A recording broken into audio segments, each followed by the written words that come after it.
RTL Matin. C'est au tour des écologistes de tenir leurs universités d'été. Elles ont démarré hier à Strasbourg avec en point de mire une rentrée sociale que l'on annonce agitée et l'échéance électorale des municipales puis des présidentielles. Invitée de RTL ce matin, la secrétaire nationale des écologistes, Marine Tondelier. Bonjour à vous. Bonjour et merci beaucoup de votre invitation de faire ma rentrée sur RTL, c'est un plaisir. Parfait, nous allons évidemment, Marine Tondelier, passer en revue les sujets que j'évoquais. D'abord, quand même, un mot de cet été 2025 marqué par une très forte vague de chaleur, des incendies dramatiques et puis une sécheresse souvent catastrophique. C'est une nouvelle preuve, évidemment, d'un réchauffement climatique qui s'accélère. Est-ce que les citoyens français et l'État, d'après vous, en prennent suffisamment conscience ? Les citoyens, j'en suis convaincue, parce qu'ils le vivent dans leur chair. J'ai été contactée par beaucoup de personnes, des adhérents et puis juste des habitants qui étaient touchés par ces incendies et qui nous disaient aidez-nous là où ils ne comprennent rien et comment peut-on faire. Et puis vous voyez, pendant que tout brûlait, eh bien François Bayrou, lui, nous gratifiait de vidéos YouTube lunaires pour nous expliquer pourquoi on n'avait rien compris et pourquoi l'austérité c'était bien pour nous et que c'était ça qu'il fallait faire. Et il a parlé dans toutes ces vidéos de 45 secondes seulement de l'adaptation au changement climatique après un backlash écologiste qu'ils ont organisé dans des lois, dans des mesures qu'ils ont prises au gouvernement et qui ont été vraiment à l'inverse de ce qu'il faudrait faire historiquement. Et donc je ne comprends pas ce qu'ils font. Et vous savez, j'ai l'impression que François Bayrou se prend pour Pierre Mendès France qui avait fait quand il était Premier ministre, ces fameuses causeries au coin du feu où il faisait aussi à la télé avec les Français, un moment où il expliquait. Sauf que avec François Bayrou, le feu n'est pas dans la cheminée, il est dans nos forêts et lui ne fait rien pendant que de l'autre côté des Pyrénées, un Premier ministre espagnol de gauche, lui, a lancé un grand plan d'action pour le climat suite aux incendies de cet été. Et on voit vraiment de part et d'autre de la frontière une réaction de gauche volontariste, responsable. Et puis ici en France, l'incurie, pas d'ambition, contre la science, contre le bon sens, ça n'avance pas et peut-être qu'à un moment, il va falloir qu'on change tout ça. Alors vous allez même plus loin, Marine Tondelier, vous dites qu'il n'y a pas vraiment de politique écologique en France, c'est un écocide qui est en train de se mettre en place. Exactement, parce que jamais de mémoire d'écologiste, nous n'avions connu ça. On a connu des moments où ça n'avançait pas, ça je vous le confirme, mais des moments où ça reculait et où ça reculait autant, je n'ai jamais vu ça.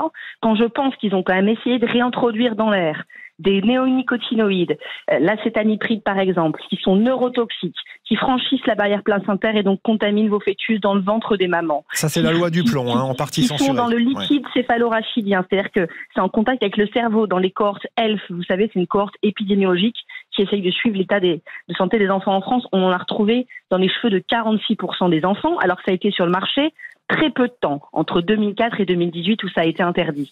83% des Français étaient contre le réintroduire dans l'air parce qu'ils voyaient bien que c'est dangereux, et eux, ils ont essayé. Mais ça, c'est un exemple de mesure. Je vous en donne un autre qui est stupéfiant. Ils ont supprimé des milliards et des milliards de budget pour MaPrimeRénov' qui permet d'isoler les logements. Mais à la fin, c'est pas juste des lignes de budget en moins. C'est des Français qui n'ont pas pu rénover leur logement et qui pourront pas le faire. Donc c'est des familles qui vont continuer à être dans la précarité énergétique et donc financière pour payer leurs factures, qui vont être dans des bouilloires thermiques l'été et dans des passoires thermiques l'hiver. Ça a des conséquences psychiques, ça a des conséquences en termes de santé physique aussi, ça a des conséquences sur la réussite scolaire de vos enfants et puis ça a des conséquences en termes d'émissions de gaz à effet de serre qu'on n'évite pas. Et bien tout ça, je ne le comprends pas, ça n'a juste aucun sens, ça va contre la science et contre le bon sens. Marine Tondelier, on parle de cette rentrée sociale qui arrive et qui donc promet d'être rude, agitée. Il y a un mouvement populaire qui est en train de se mettre en place sous le slogan « Bloquons tout le 10 septembre ». RTL révèle ce matin la toute première enquête sur le sujet. Elle est réalisée par Toluna Harris Interactive avec ce chiffre. Près de 2 Français sur 3 interrogés disent soutenir ce mouvement. Les écologistes souhaitent s'y associer, comme les Insoumis et comme le Parti Socialiste d'ailleurs. Est-ce que bloquer le pays, c'est faire avancer ou changer la manière dont il est gouverné? Écoutez, aujourd'hui, ceux qui bloquent le pays, ils sont au gouvernement. C'est les macronistes. Ils bloquent tout. Ils sont dans une obstruction permanente. Le président de la République, il n'a pas voulu nommer un Premier ministre de la force politique arrivé en tête des législatives qu'il avait lui-même organisées. Ils font tout pour que la situation ne change pas, pour que les inégalités se résorbent pas, même plutôt s'accentuent. Et vous savez, les choses sont claires. les Français, depuis 10 ans, il y en a combien dont la vie s'est améliorée?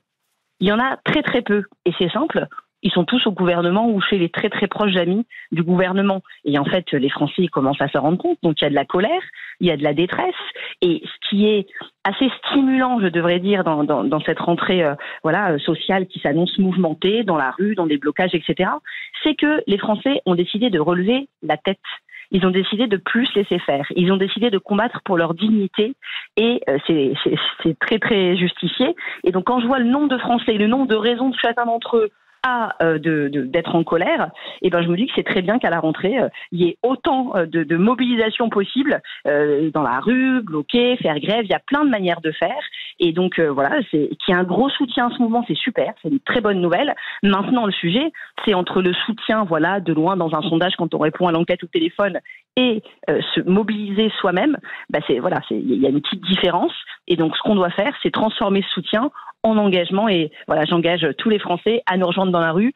Ils n'ont pas obligé d'être d'accord sur tout, mais si la colère est là, le débouché social est là et on peut les faire tomber. On le disait, il y a d'autres mobilisations qui s'annoncent sur les retraites, l'assurance chômage. Il y aura aussi évidemment le débat sur le budget de la France pour 2026 à l'Assemblée à l'automne. François Bayrou, il l'a dit, répété, veut faire 44 milliards d'économies.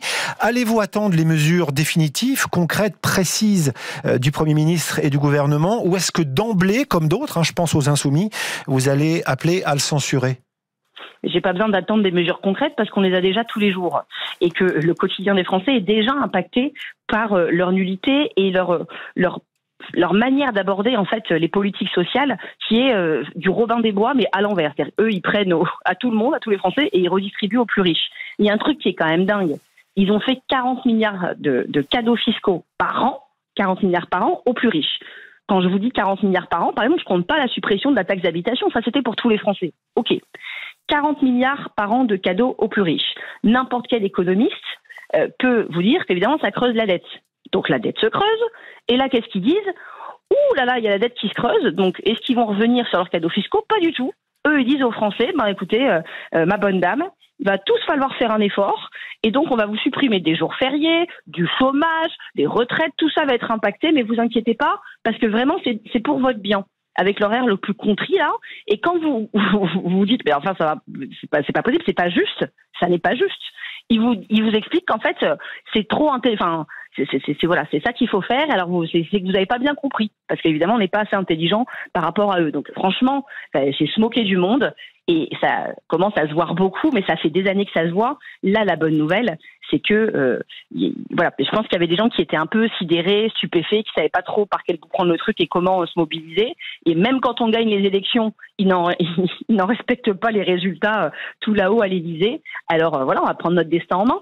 Alors justement, Marine Tondelier, si le gouvernement Bayrou tombe et que les Français, imaginons, sont de nouveau appelés aux urnes pour des législatives anticipées, vous réunir avec les Insoumis, tiens par exemple, est-ce que c'est encore possible? J'ai même plus loin, si on imagine la présidentielle déjà de 2027, vous défendez-vous ardemment l'idée d'une primaire à gauche, Jean-Luc Mélenchon ou Raphaël Glucksmann par exemple, ils sont pas tout à fait favorables.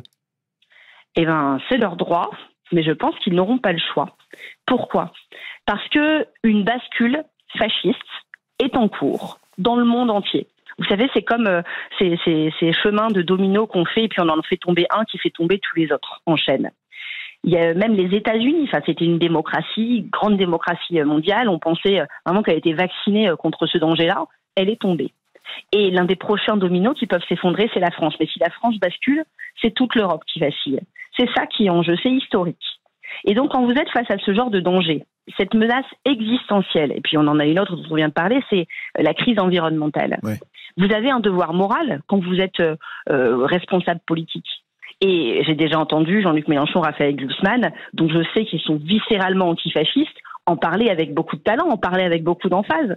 Et donc je ne pense pas qu'au bout du bout, même s'ils ont le droit d'être candidats, de jouer leur carte stratégique, mais je ne pense pas qu'au bout du bout, ils prendront ce risque. Et donc, je les appelle à venir travailler avec nous en commun. Mais je vous dis ça avec un message d'espoir derrière. Parce qu'hier, au Journal d'été des écologistes, on a fait un meeting commun qui s'appelle Gagner ensemble. Et tout le monde était là, y compris la France Insoumise, y compris Place Publique. Est-ce qu'on était d'accord sur tout? Non. Mais je pense qu'il y a un moment de gravité qui fait que, vous voyez, 2 jours avant la rentrée, ces deux partis nous ont appelés en disant « c'est bon, on vous a trouvé quelqu'un ». Il y a quelque chose qui se passe quand même. Si on imagine cette primaire, Marine Tondelier, d'un mot, est-ce que la candidate naturelle des écologistes, ça pourrait être vous? Écoutez, ça c'est une question qui se posera dans un deuxième temps. Mais vous la posez, vous ? Mais les écologistes, ils ont toujours été au bon endroit. Et là, pour l'instant, notre travail, c'est de sécuriser cette primaire, de faire en sorte qu'elle existe vraiment, qu'elle soit la plus large possible dans les candidatures qu'elle regroupe, mais aussi dans les Français qui disent « tiens, ça m'intéresse, je me déplace pour aller voter ». C'est ça mon travail et je compte le jouer pleinement. Mais une fois que tout ça sera fait, évidemment que cette primaire, on compte y participer. On ne va pas juste être les gentils organisateurs qui prennent les gens par la main, les mettent autour de la même table pour que ça se fasse. Et donc, on compte bien y participer et on ne va pas y faire de la figuration. Maintenant, savoir qui nous y représentera, ça c'est une décision du parti. Ça se prendra démocratiquement, comme toujours chez nous.